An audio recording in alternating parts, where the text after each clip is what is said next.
Good morning everyone, welcome to another series of To The Point. Today's topic of discussion is Model Code of Conduct. First of all, let's see why is it in the news.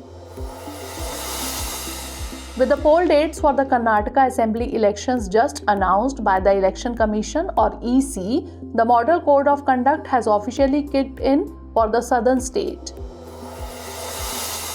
Now let's discuss what is a Model Code of Conduct or MCC.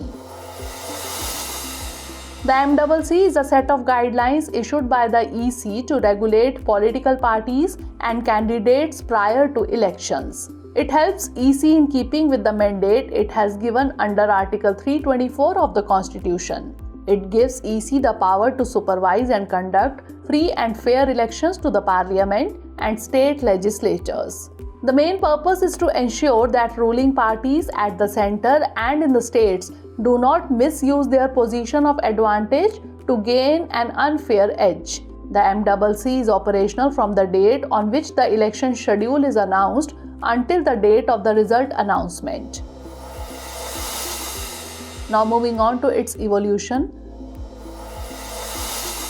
The origins of the MCC lie in the Assembly elections of Kerala in 1960, when the state administration prepared a code of conduct for political actors. Subsequently, in the Lok Sabha elections in 1962, the ECI circulated the code to all recognized political parties and state governments, and it was wholeheartedly followed. It was in 1991, after repeated flouting of the election norms and continued corruption, the EC decided to enforce the MCC more strictly.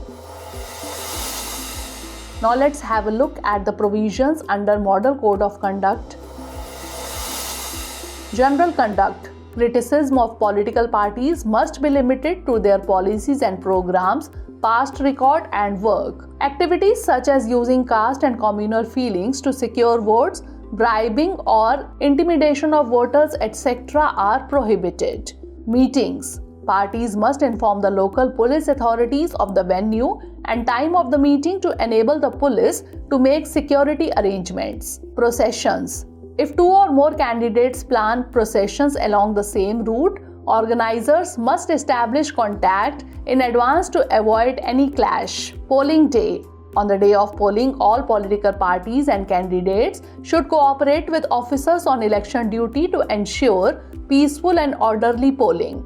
They should refrain from serving or distributing liquor on polling day and during the 48 hours before it. Polling booths. Only voters and those with a valid pass from the EC are allowed to enter polling booths. Observers. The EC will appoint observers to whom any candidates may report problems regarding the conduct of the election. Party in power. The MCC incorporated certain restrictions in 1979 regulating the conduct of the party in power. Ministers must not combine official visits with election work or use official machinery for the same. The party must avoid advertising at the cost of the public exchequer or using official mass media for publicity. Other parties must be allowed to use public spaces and rest houses, and these must not be monopolized by the party in power. Election manifestos. Added in 2013, these guidelines prohibit parties from making promises that exert an undue influence on voters. Now lastly, let's discuss about the legal enforcement.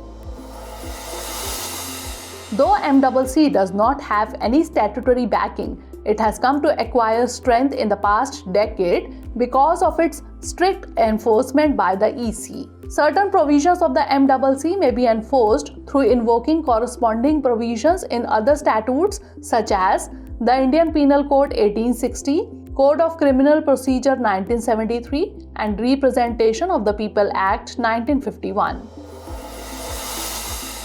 Now it's time for the practice question. Consider the following statements regarding the Model Code of Conduct. 1. It helps EC in keeping with the mandate it has been given under Article 324 of the Constitution. 2. MCC is legally binding under the provisions of the Representation of the People Act 1951 and not under Article 324 of the Constitution. Which of the statements given above is or are correct? 1 only, 2 only, both 1 and 2, or neither 1 nor 2? Send the answer of this question in the comment section. Stay tuned for the next episode.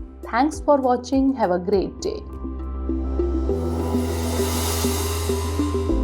Dear viewers, watch this topic in Hindi on our Drishti IAS Hindi YouTube channel.